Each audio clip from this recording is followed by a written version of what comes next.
We are Coping Live Talk, 103rd time live on the air, broadcasting our interesting, amazing, and absolutely unknown sometimes coping skills that each of us needs. And I always thank our co-hosts, Candy Sheehan and Scott Kiddle, for your wonderful, insightful questions. I'm Dr. Lydia Istomina, and today our guest is Alka Chopra. Hi, Alka. It is so good to see you. And we will be talking about the pillars of wellness today. And what a fascinating topic. And I know that you will teach us today how to build new tiny habits, one habit a week. Why it's so slow? But let's begin first with introducing who you are. Can you please introduce yourself? So hi Lydia, hi Candy. Hi everyone. So my name is Alka and I'm a registered dietitian and also a diabetes educator. And most recently, I have completed my certification in intuitive eating counseling and being an intuitive eating counselor because there's so many things around eating habits and all those things. So that is there. And I really enjoy communication. And that is where this whole topic is coming from, like how you're communicating information to the general public. And I live in Toronto, and I've been a dietitian for, I don't know, maybe over 30 years or so. It's been a long time. So glad to be here on the show.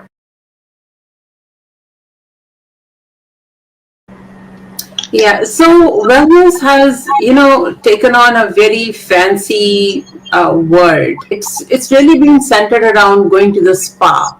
A lot of people will say, if I tell my patients, okay, what is your wellness routine? Or what is your self-care routine? They will look at me like, okay, what is she talking about? I don't have money to spend at the spa. I cannot be paying like $500, or I cannot be going for a destination vacation the last 2 years we could not go anyways. So it's it's very unfortunate, I'm going to say that. And media just glamorizes everything.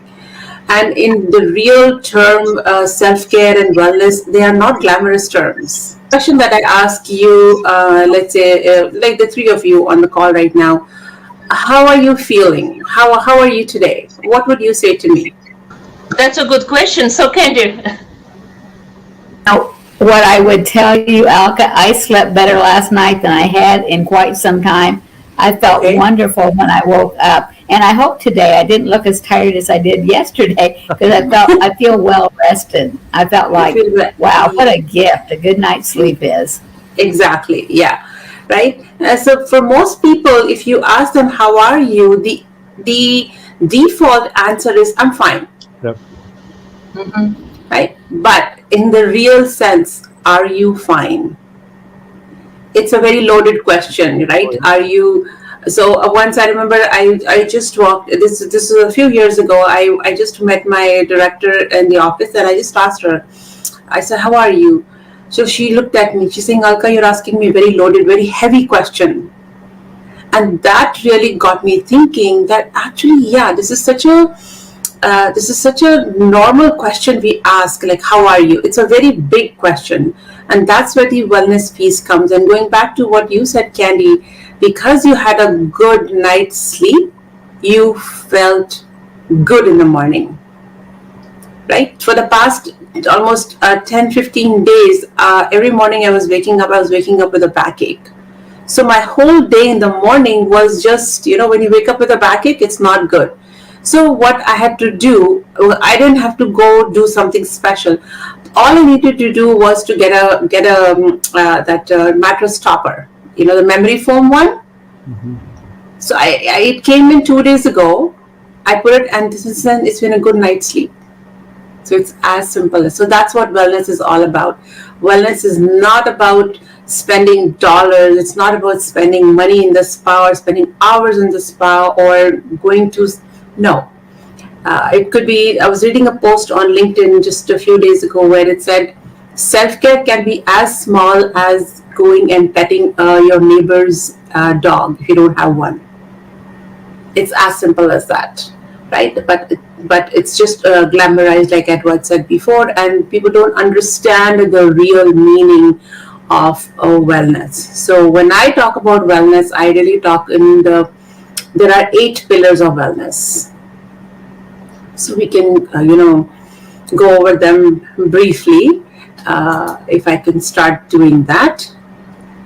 Okay, so when we talk about pillars, so there's the physical, intellectual, environmental, there's emotional, there's financial, social, spiritual, and occupational.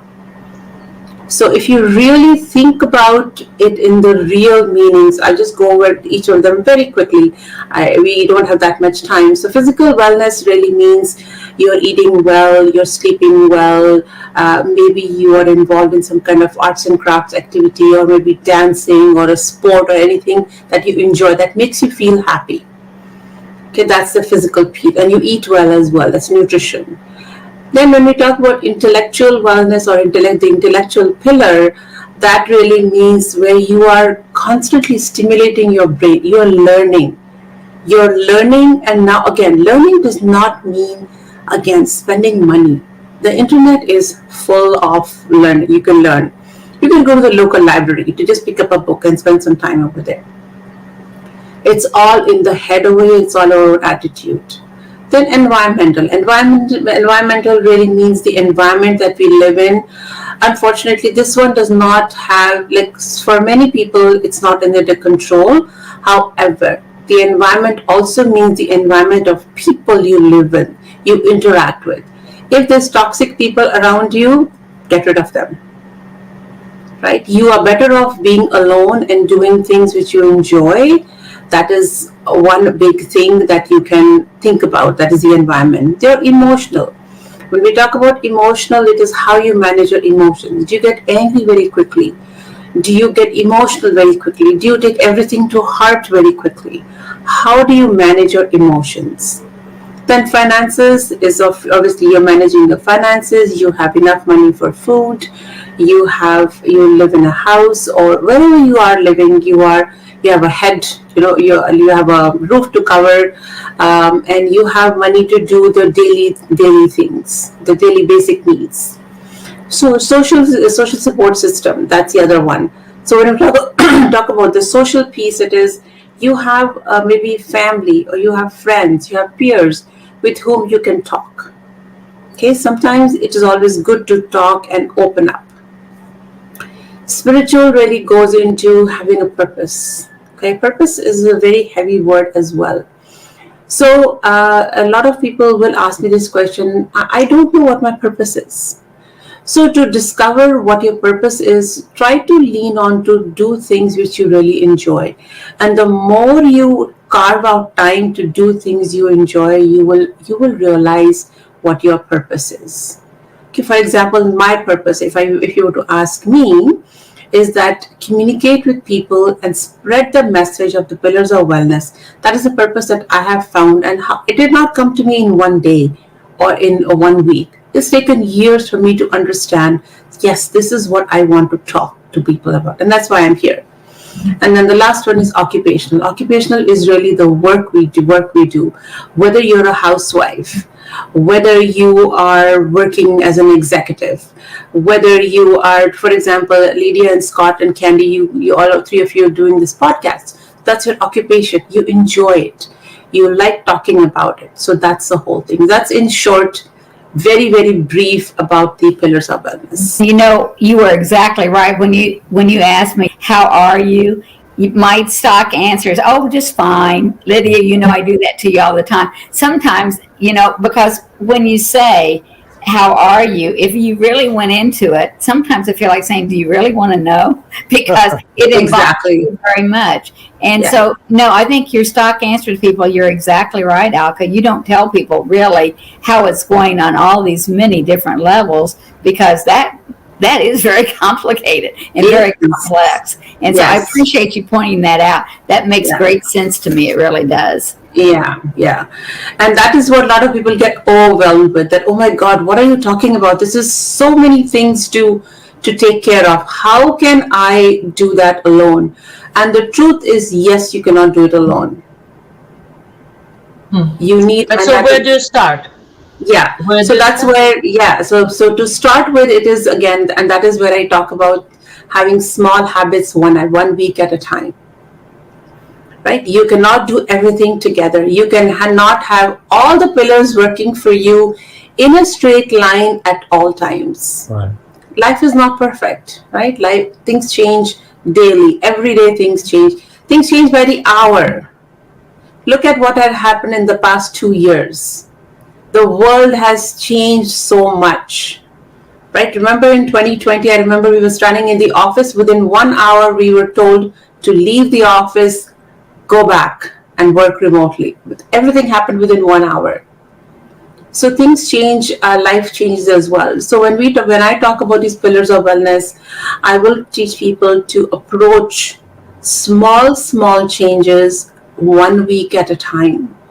1 week at a time is very doable, right? And something that you can, so for example, you want to, we'll start with the simplest of things. For example, you just think about, if you sit back, right, on one day, just sit back and think, what is that one thing that you would want to change? Okay, so if I put that question to the three of you, what is that one thing that you would want to change? What would that be in your life, in the way that you're living your life?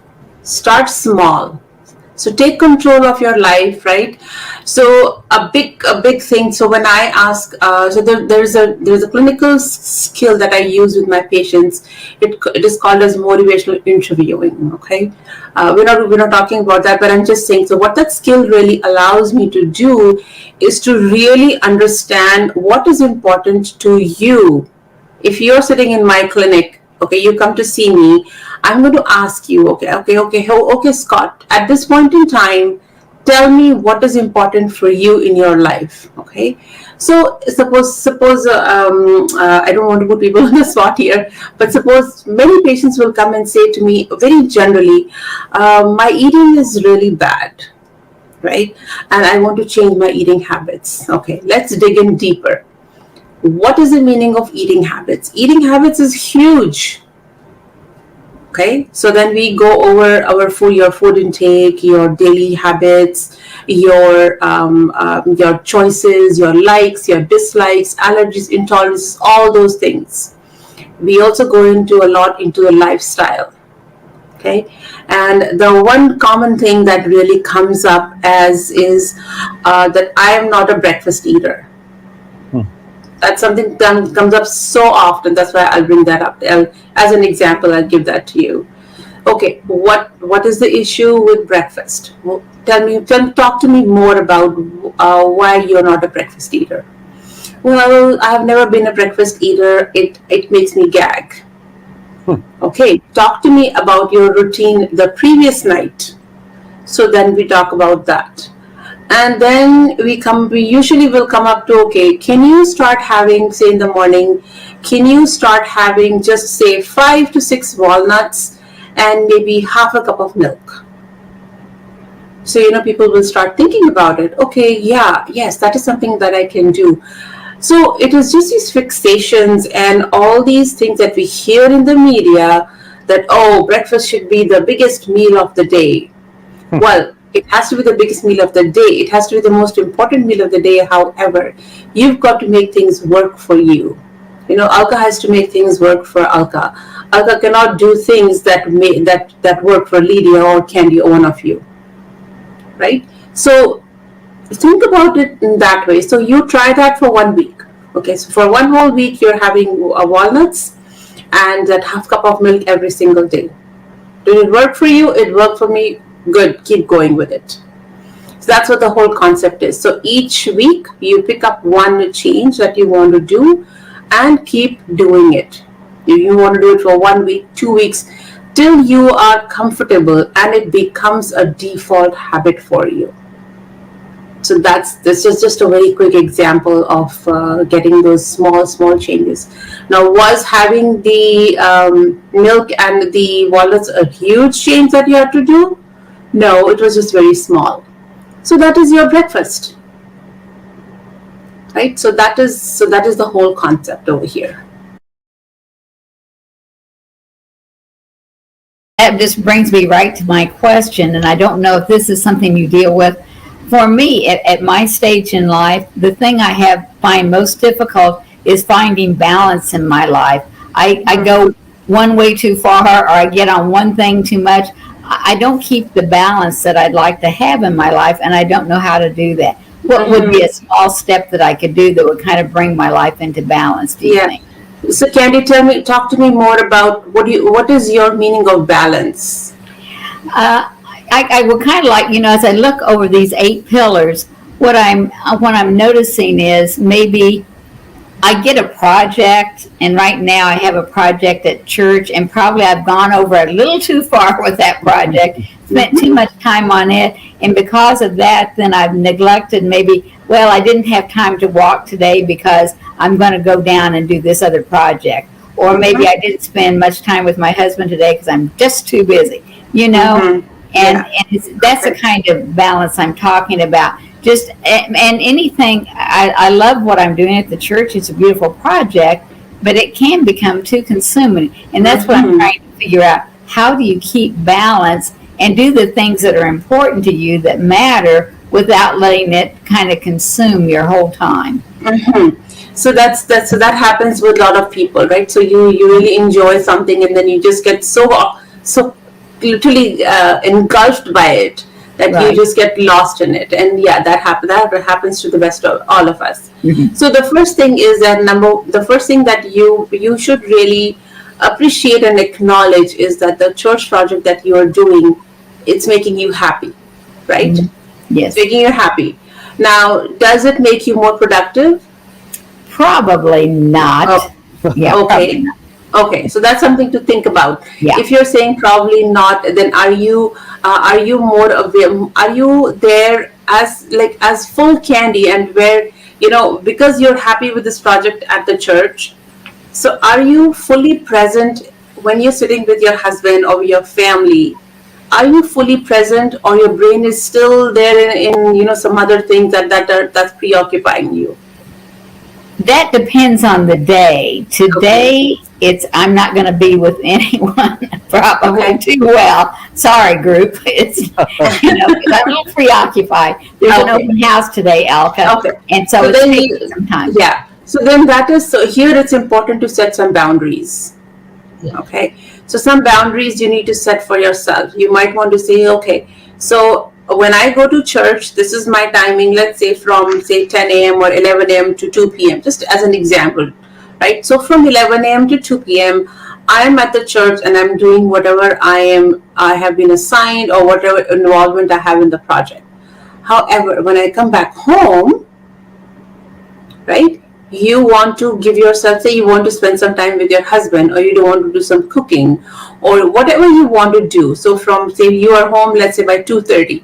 So from 2:30 to 3:30, this is what you're going to do. So a little bit of planning. Planning is something which comes into play, very, very important. A little bit of planning. Now, planning is not a very heavy duty word again, right? Planning means just how you're planning your day, right? When you come back home by 2:30, so 2:30 to 4:30, maybe you want to spend time with your husband. Okay, now 4:30, I want to go for a walk, because that's what you mentioned, that you could not go for your walk. Why could not you? So this is a little bit of thinking of what's really going on.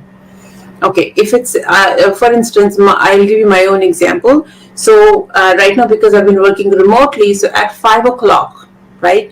This is something, it's very religious. So when I was at work, when we were physically at work, 5 o'clock we used to leave and come home. But when you're home, because you have access to the computer and everything, you keep sitting, looking at the schedule, and it never ends. So this is something, a conscious decision, and being very aware. Okay, this is the cutoff time. If Candy wants to go for a walk at 7 p.m., Candy will go for a walk at 7 p.m. And living and giving that commitment to yourself. It takes a little bit of work, and the more you do it, it becomes a habit. You've got to make it into a habit. You've got to make it into a lifestyle, like whatever you do. So that's where it is, that this is where you're creating a lifestyle for yourself, having those boundaries. Another thing that really helps is if is to write, so you can get a small the organizer. You get it from the dollar store or Staples or wherever. I personally like to get a pretty one. Why? Because I like pretty things. I do lots of arts and crafts, and when anything that I do, even like this pen. Okay, this is a very ugly pen in my mind, but it works. Okay. However, if I was, so this my husband, he got from work. Anyway, it's here. So if I was to go, I will buy a pretty pen, right? So these are little things that make me happy. Instead of spending $2 a pen, I don't mind spending $5 on a pen. So if you're buying an agenda book or something like an organizer, I would say buy a pretty one. Everyone likes to see pretty things. So in that, I've started writing down that from this time to this time, on this date, this is what I'm going to do. So it's a commitment to myself. So it's something you can try yourself as well, that you put in those timings, get a pretty, it doesn't have to be big, it can be just a small one, which maybe can go in your purse. And if you start writing that down, that might be something helps. So establishing those boundaries for yourself and also with other people as well. And when I'm saying other people, it includes your children, it includes your spouse, it includes your siblings, everyone around you. Alka, you began by asking us, how are you, right? And of course, the stock answer, as you said, is I'm fine. And in our culture, sometimes when we ask a person that, we don't really always expect an answer, right? Mm-hmm. It's just a formality, it's a nicety, but nobody expects really to go into a long conversation. Right. But the answer that Candy had when she went beyond just fine, she said, well, I slept well. And so she was aware of her present condition, a felt need. Mm-hmm. And you're answering the question about, well, how do I? You're talking about changing one tiny habit a week. At the time, yeah. It seems like that's going off of, all right, what in my mind do I want to change? Right. Right. So I tend to think as kind of a systems guy. I've been in IT forever, Mm-hmm. and I think in terms of getting a holistic picture. Yeah. Of all those domains, like you mentioned, the eight pillars, and I think about, all right, I need to look at each one of those pillars. What are my felt needs in each of those areas? Mm-hmm. How do I feel about my balance or my wellness in that area? So Yeah.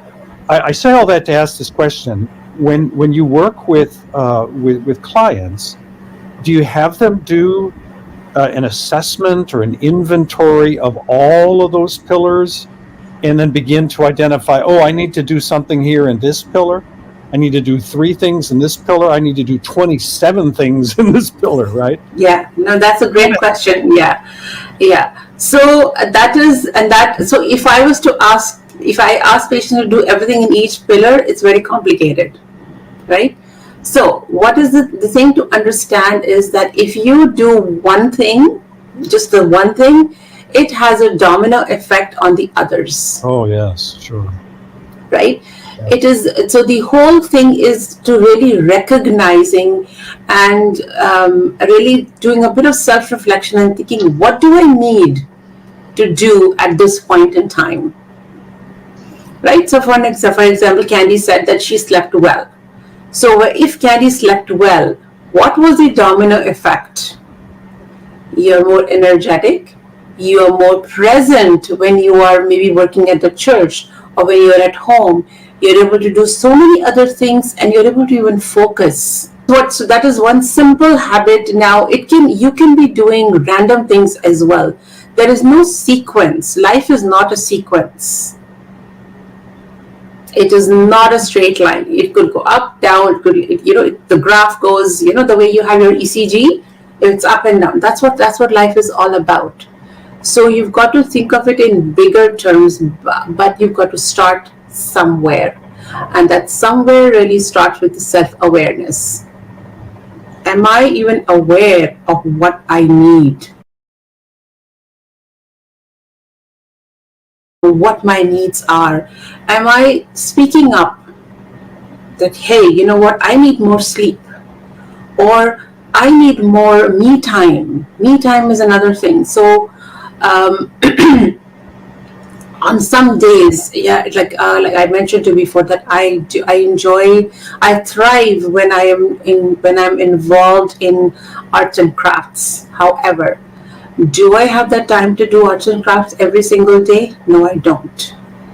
So what is the other way towards it? So what I will do is that if I cannot do anything, I don't have time, it's a busy day, I will just go for 5 minutes, 10 minutes, and organize my art supplies.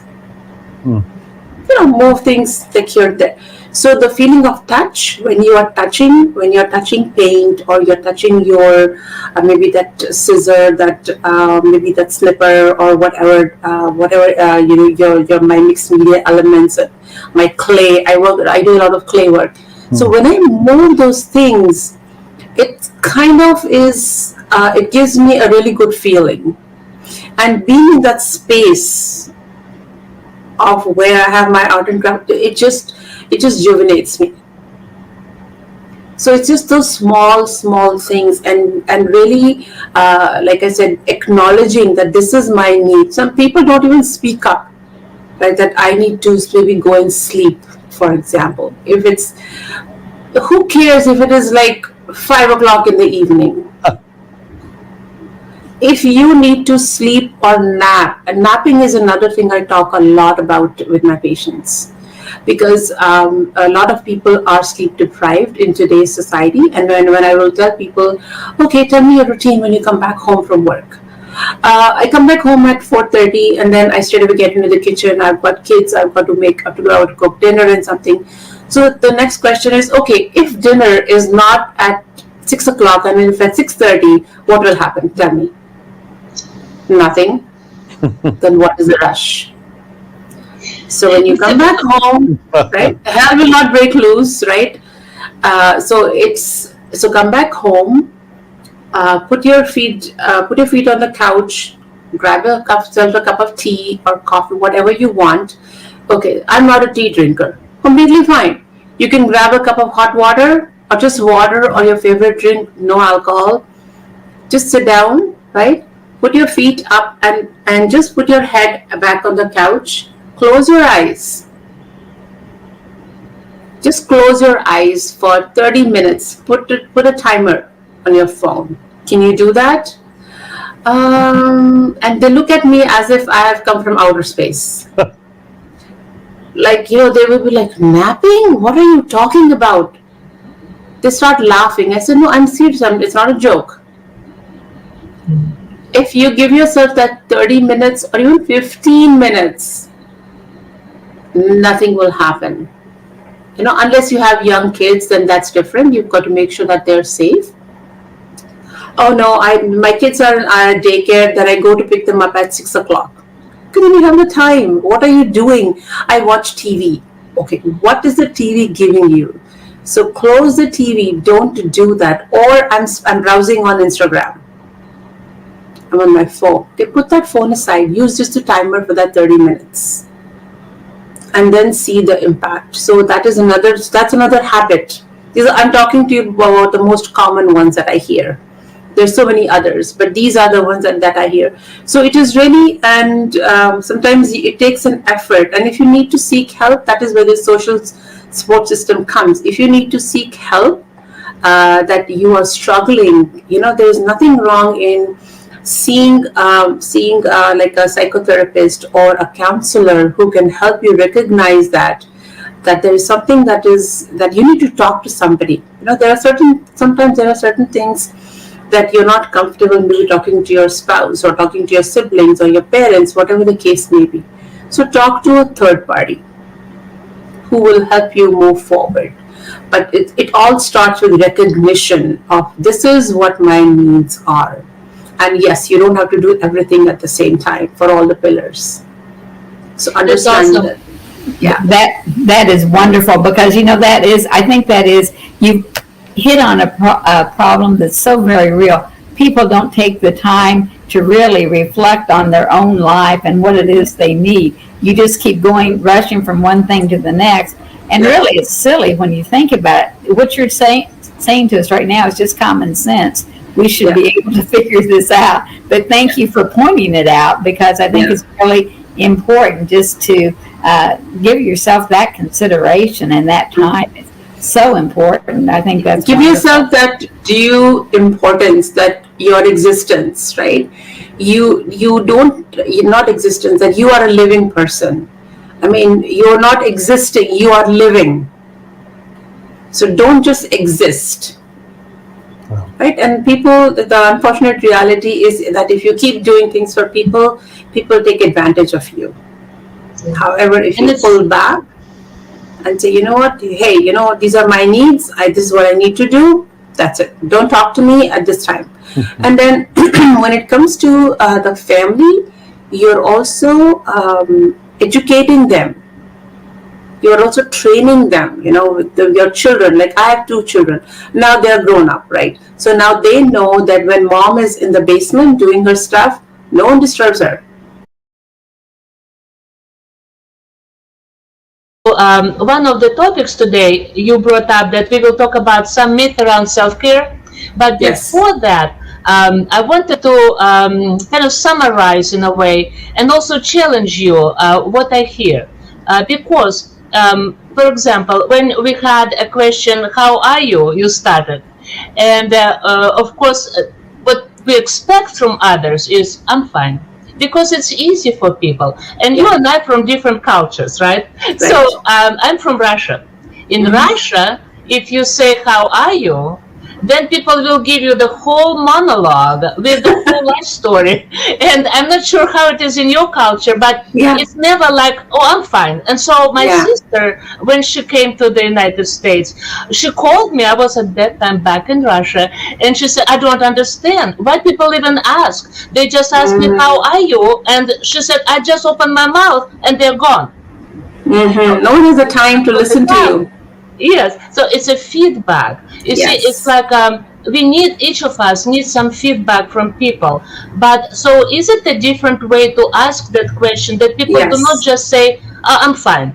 But so how do you ask the same question, but in a way that invites another person to really, maybe not like giving a monologue, but give at least some information, some insight that might help both? Right. So the way that I have changed, so now I don't ask people, how are you? So what I've done is I've reframed the question to say, how has your day been going so far? Yeah. That's it. So you are cutting on the time frame. So then people will give you a little bit more, and not a monologue and not a whole description, but they'll just talk about, okay, this is how it's been. It's been good. I've been doing this, and that's it. So you are just and it also gives the other person who you're talking to an impression that yes, this person is really caring about how my day has been, whether I had to take 5 buses and come and get to the appointment, or I had a really good day, my morning, whatever the case may be. They'll give you a little bit of an answer, and that's it. Because in the real sense, you're not interested in what's happening in their life. You're not. Let's be honest over here. Everyone's got their things to deal with. However, when you ask them how the day has been, you get a little bit of a background of what has been going on that day. Yeah, and I think it is important for self-care, because we rarely have conversation with people that involves both sides. Right. Because usually one person speaks, another person zones out, not even listening. And so when we respond, we're kind of accustomed to say, I'm fine, or because we do not expect sincere interest in another person. And that's what I think takes us to the question that I was very, very interested in addition to the 8 pillars, and what you're saying today is extremely, extremely important. So bursting some myths around self-care. So what are those myths? Why do we even believe in them? But Yeah. can you name them? Yeah, so there's there's quite a few of them, but we'll just talk about the main ones. We could be sitting and talking the whole day on this. So number one, the biggest myth about self-care is that self-care is indulgent. Okay, so when we talk of indulgence, it is when I was talking to you before about getting to the spa and all those things. So those are indulgences. So that is not real self-care, because self-care is not a one-off thing. It's not like you go to the spa today and then forget about it for 3 months because you don't have the money to go every week. Right? So it's something that you have to do every single day. So it's not indulgent. It is picking on those small things that we were talking about before. That is what self-care is all about. Interesting you said that, and I want to get the attention of our audience because this spring, for example, it's important, and I understand people are so hungry to get out. COVID seems like lightened up, and all salons, all masseuse places, and the pedicure, and it just you cannot get in, and then what amuses me, all this, and I don't criticize, but all the sculptured nails and all this hairdo. And then pedicure, manicure, great. But two things you brought up. Yes, it's a one-time event, right? So for another, let's say, depending what you've done, maybe 3 weeks, you don't do that. But then there are so many unhappy women around. So if it makes us happy and it does show self-care, then what else in our life that makes us so unwell? Yes. So you've got to figure out what makes you happy. It's not about the money. And that's where the other actually self-care comes into the myth is about it's expensive. Because yes, if you make it expensive, it will be expensive. Right? So if you cannot afford to go and get your nails done every week, there are some women who go to the who can afford it, but I cannot afford to go to the nail salon every week. I just can't do it. Right? Because I don't have the bandwidth to do it financially. There's other things which are more important to me. So you have to find a substitute for that. So for me, the substitute for me is to pick up my paintbrush. Now that paintbrush you can get even from the dollar store. Right? You can get an adult coloring book. Okay, so you've got some people, or just turn on YouTube. You like to dance? Put on YouTube. YouTube is free. You're not paying a penny for it. Right? So this is extremely important. Yes. So yes. It doesn't have to be expensive. Okay. Exactly. So I'll give you an example of what happened yesterday. So it's been a really busy week, and there's about 3 projects that I'm working at the same time. Right? So yesterday my brain was exploding. I was like, okay, you know what? I just can't do anything else. So what did I do? And I love watching TV shows and movies sometimes. So yesterday it was a TV marathon.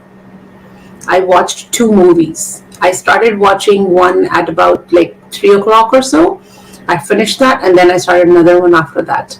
And then, you remember, Candy, you said you don't get time to go to the gym? So it was in my head that I have to go to the gym or for a walk, whatever. So usually I go to the gym at night when it is, it's the rush has calmed down. So at about, say, 9 o'clock, because the gym closes at 10 p.m. on the Fridays. So it was in my head. It was a planning that I had done in my head that, okay, I have to go to the gym. So I stopped the movie and I went to the gym. I came back and I rewatched it. So I'm just giving you an example of what happened yesterday. Technically, I should have been working on the 3 projects, but I did not. Am I regretting it? No, I'm not. But I've trained myself that way. It's all here. It's in the mindset that if you need to take a break and do certain things, and I really enjoyed myself watching. There were 2 very silly movies where it is just no brain work at all. You're watching pretty faces, pretty locations, and all those stunts and all those things. But it was fun. Right. So today I'm all geared up and I'm ready to start another day. So did I spend a lot of money on it? Of course not. I did not. So it's not, it's finding those little things which you can do. So that's the other myth. Then another one that comes. Go ahead. No, I just wanted to emphasize one more time. It does not have to be expensive, but you have to pay attention. Seems like you have to, what you said before about actually scheduling it. Yes. And then even if you feel like you're about to explode, then you have that schedule, right? And then it's like, oh, I need to go to the gym. Yes. Sort of, sorry for the language hack with this one. I'm going to go to the gym. Yes. Or I'm going to plant flowers like Candy and I. You need to go plant flowers. Yeah. Right. Otherwise they will die in those spots. So then you just, but again, then how about self-care? If you start doing everything that calls onto you, like for example, oh, my plants are about to die, or my children are coming, there is no dinner. I like how you said, okay, nobody will die, but at the same time, how do you deal with families where I remember I visited my dear friend, and it was 5 minutes till 6, and we were chatting in the kitchen, and she was just simply mixing something, and I hear this loud voice from the dining room.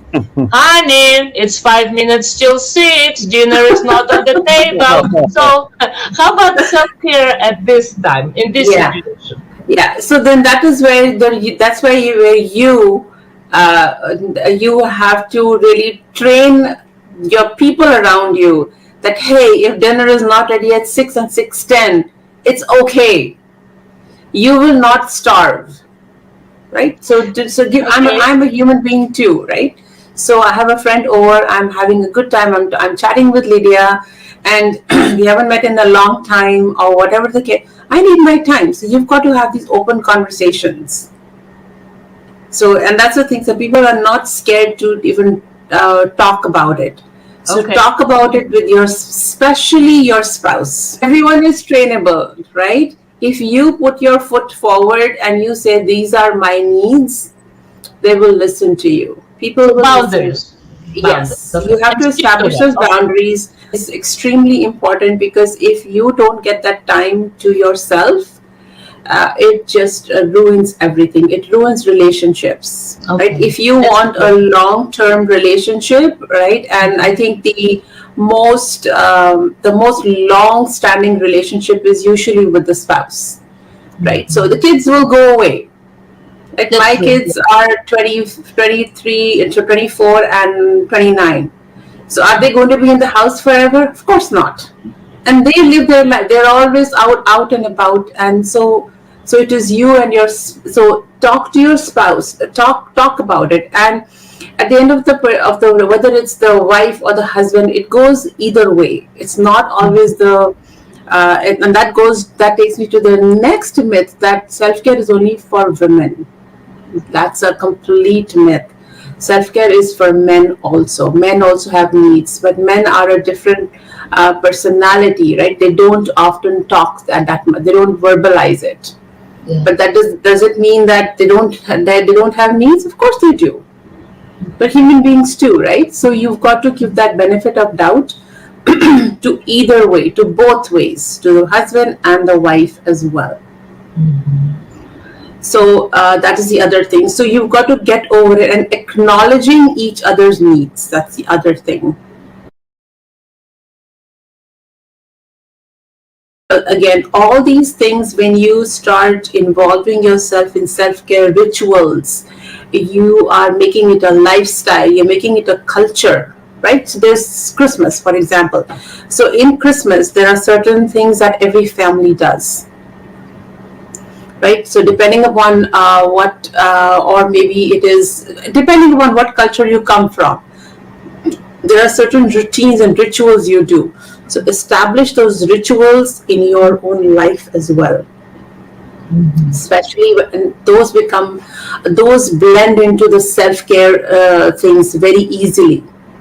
So when you start doing that, you'll be surprised that it changes relationships. We are talking about couples, right? So if the wife is not paying attention to the husband's needs, or the husband is not paying attention to the wife's needs, either way, the relationship is distorted. However, if each of us listen to each other, right, we are acknowledging each other's needs, then the relationship is completely different.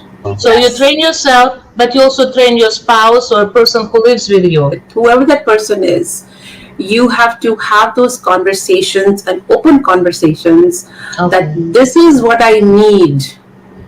And I need you to listen to me.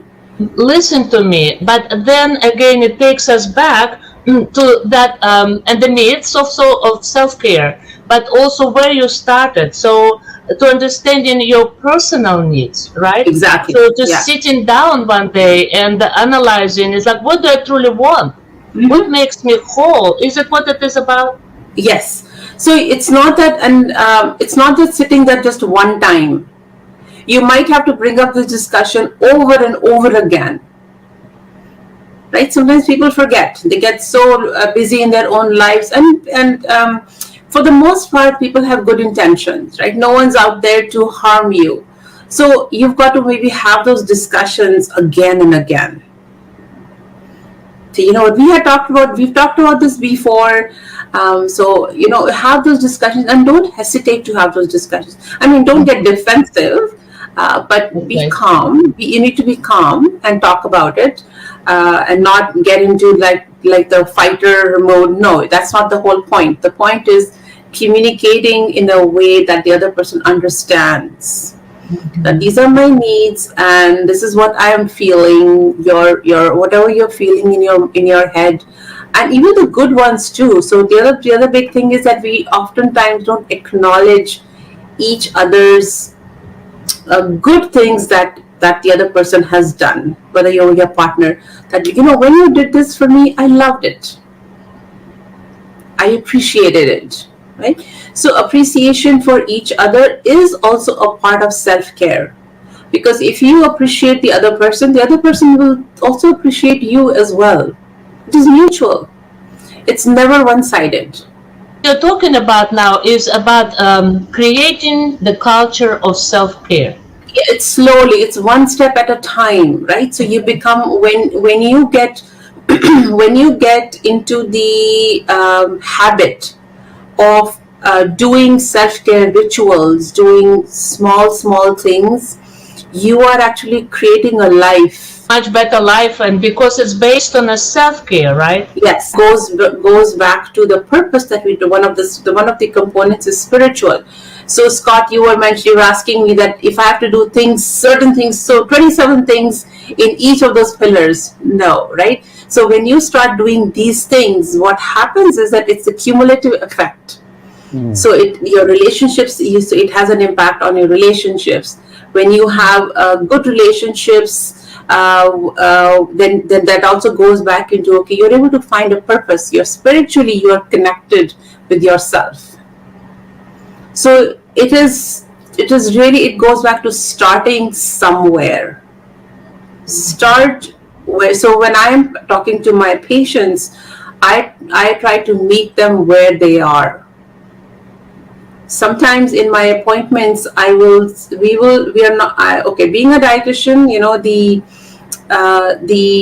I'm going to say the fixation is that when people come to see me, they will say, okay, you know what, you're going to tell me to stop eating those donuts. And, I said, no, I'm not going to ask you to stop eating donuts.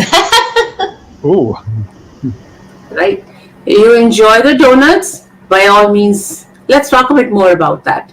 Tell me, how often do you eat donuts?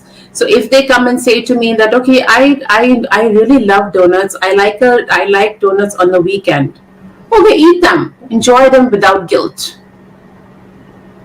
However, if you come and tell me that, you know what, I like to have a donut every single day, you tell me, I'm not saying that, you tell me, what do you think about that? And then they will come back and say, okay, yeah, I know, it's sort of sugar. So this is not me saying. Do you think people don't know what to do? People do know what to do. Remember, Candy, we had a podcast on the change versus transition. So it seems like with a donut, you can say very easily, oh, I will stop eating donuts every day, period. But then what do you achieve?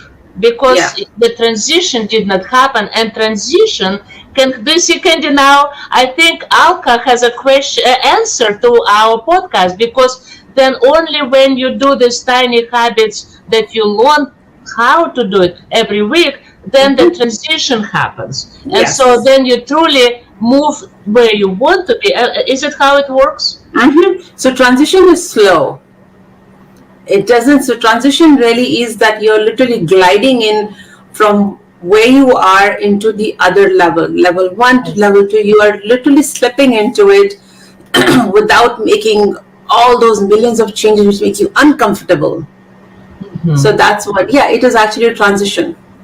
It's a transformation. Put it that way. It's just a different word, but I just can see the connection. Don't you see, Candy?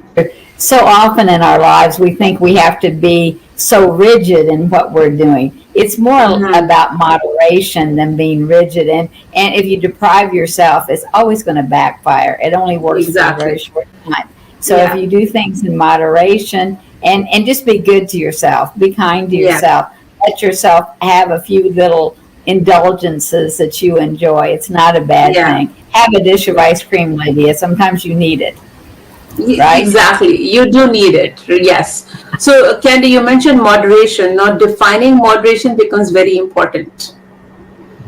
Right? So, everyone defines moderation differently. So, so make sure, and that is where the boundaries and all those things. And journaling is something that a lot of people they gravitate towards. So when you start journaling, that's also another self-care or way of self-care as well, and it's not expensive. You can get a journal, but get a pretty journal. Get a journal which is pretty. Spend that $10 to get that pretty journal, because when you see things that are pretty, you will feel pretty. You will feel like doing things. And when you start journaling, so I was listening to a show last night, so where it said, so there's research that tells us that when you start journaling, you also want to write down the good things that happened on that day, not just venting out your frustrations. And when you start writing down the good things that have happened during the day, you actually feel good. It's just the mental, when you start putting things in paper, right? I'm not a journal person, but for a lot of people, journaling is very helpful for them. So that is something that it doesn't, write down the good thing. Pay attention to the good things that happened that day. And it's all about being self-aware of what is really going on around me, what's happening to me, how did I feel, right? So so those are, and what else, we were talking about the myths and then we got completely sidelined, but these all feed into, we were talking about myths that it is for men only, and it's for actually, self-care is for everybody. It is for everybody. I think you kind of I think it's not sidetrack, because if you think about your teaching about the culture of self-care, how to create a culture of self-care. So journaling, like you said, boundaries, but writing down good things that happen to you in your day, in our day, I think it's also creating that culture of self-care. Does it sound right? Yes. Okay. Yeah. And when you start, it's again creating a culture of looking at the good things that are happening. So that is also some kind of self-care as well. Right, so it takes different, and learning, right? So learning, so that's another myth. Also, a lot of people have that. Oh, whatever I've learned. I don't want to learn anything new. No, you can learn new things all the time, and learning does not mean you've got to enroll in a course or something. Like a podcast like this, for example. This is great discussion. There are so many podcasts available like these days which are on self-development and all these things. So even that is a form of learning as well. So if you constantly stimulate your brain on listening to the things. If you are very spiritual, you like to read religious books, go ahead, read religious books, listen to religious podcasts, whatever makes you calm, whatever makes you happy, right? And again, being happy is something that's another whole new discussion on what makes you happy. Yeah, and maybe that will be our next time podcast where we will invite you to talk about what makes you happy. How about that? Yeah. We want to know that, Candy. In simple words, I'm a big believer in relationships, like a huge believer. If doing things, anything that you do has a positive impact on your relationships with your loved ones, whether it is whoever it is, it does not matter. Whether it is your closest friend, whether it is your partner, whether it is your children, whatever the case may be. If you feel that it is impacting those relationships, you are in a good place. Mm-hmm. Because the hard fact is, when our social support systems are stronger, it gives you a lot of energy. It makes you feel powerful. That yes, I can do this. Mm-hmm. And please tell us about how people can find you on the Facebook, or if you have anything published. So how can people contact you? Yeah, so the best place is my website. My website is the home of everything that I do. I do have online courses. I do an online summit. Actually, it's coming up in September, and it's called the Feel Good Summit. Mm-hmm. So all that information is on my website. It's alkachopra.ca. Okay, thank you so much for your time. Thank you for all the questions, Candy and Scott. And you have a wonderful day. And we will jump into building our habits now and build those 8 pillars. Thank you. Thank you so much, everyone. Okay. Bye. Bye.